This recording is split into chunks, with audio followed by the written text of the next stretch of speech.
Boruto, 10 villains who would have been recruited by the Akatsuki. As the main antagonists of Naruto, the Akatsuki would love to recruit these worthy villains from the sequel series.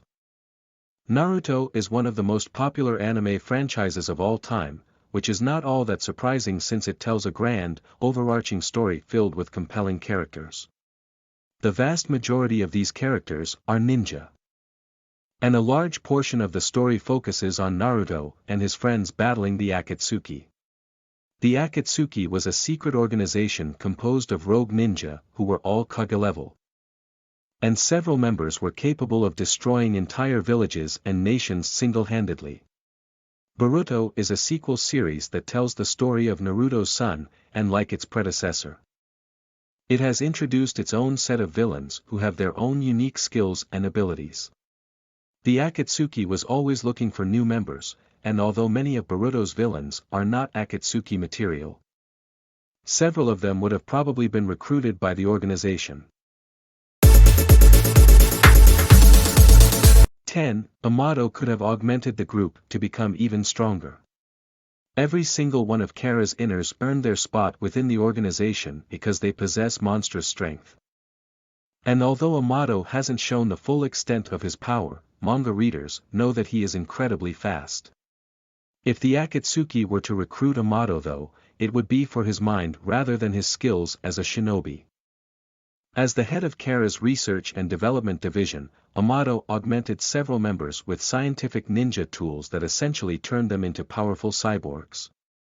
The Akatsuki could have used this advanced tech to make themselves even more formidable.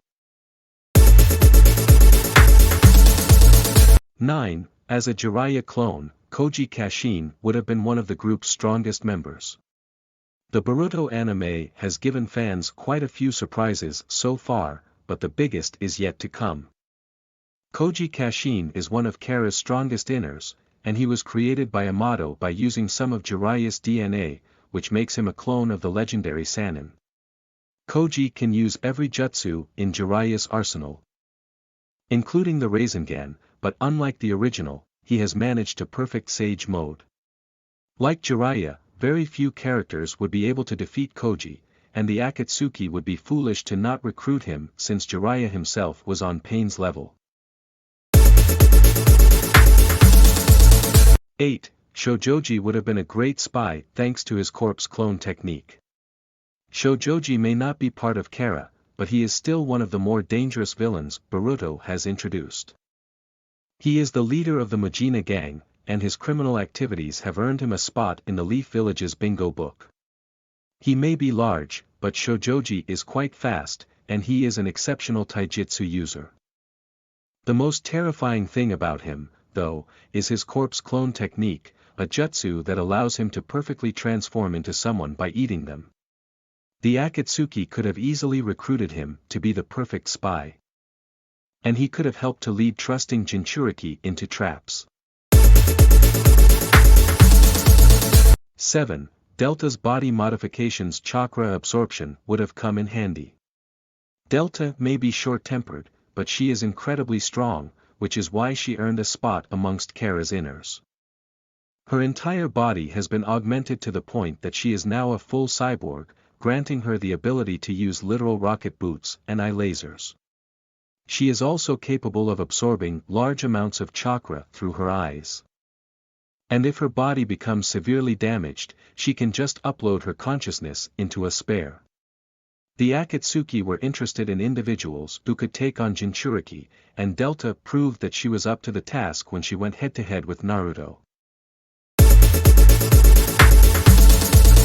6. Shin Uchiha would have given the group another powerful Sharingan.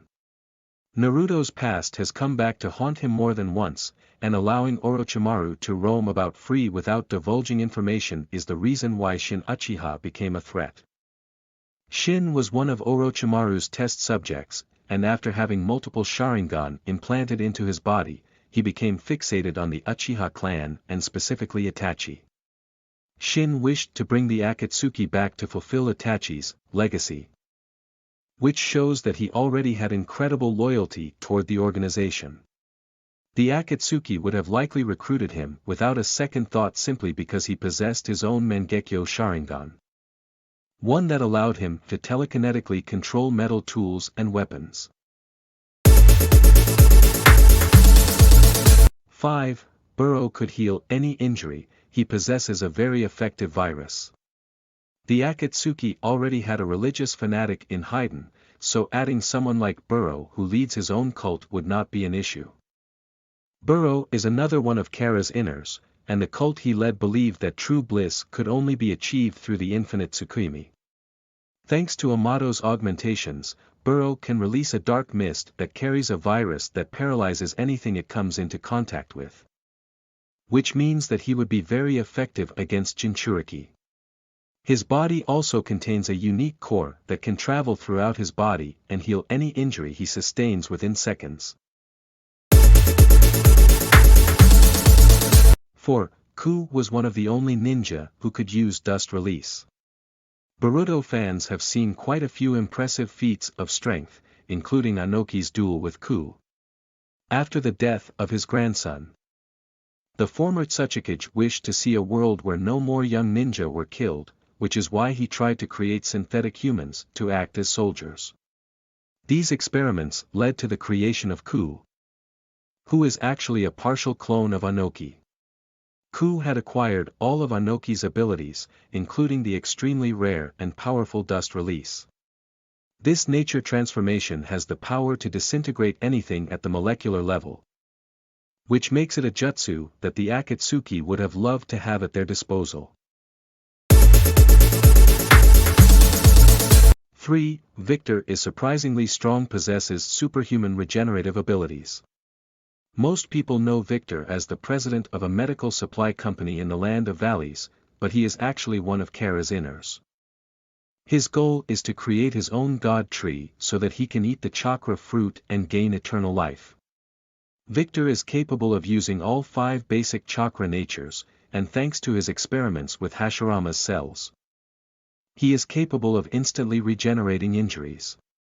In terms of actual strength, Victor was able to go up against Orochimaru, who is a Kage-level shinobi, and most of the Akatsuki's members are at that same level. 2. Deepa's ability to control carbon gave him virtually no weaknesses. He may have been part of Kara, but Deepa was a bloodthirsty ninja who loved battle. Deepa is an incredibly fast and ferocious taijutsu user.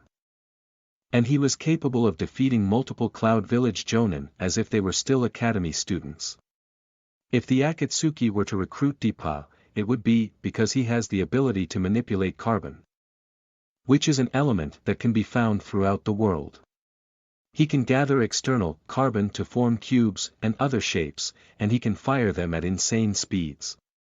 By manipulating the carbon in his own body, Deepa can increase his physical strength, but he can also coat his body in diamond-like armor, which gives him virtually no external weaknesses.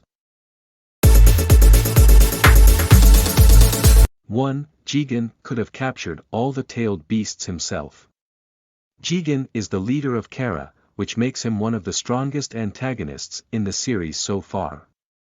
Jigen is strong enough to overpower both Naruto and Sasuke, as he is capable of draining chakra and shrinking matter to microscopic levels. He can also enlarge matter, an ability that can even catch the Sharingan by surprise. Jigen's power is so vast because he is actually the vessel of Ishiki Akatsuki, a godlike being who was once partnered with Kaguya until she betrayed him. Pain or Obito would have recruited Jigen without hesitation, and Jigen would have agreed since gathering the tailed beasts would have led to the creation of the God Tree. In truth, the Akatsuki could have just sent Jigen to capture all the tailed beasts since he is stronger than all the beasts combined.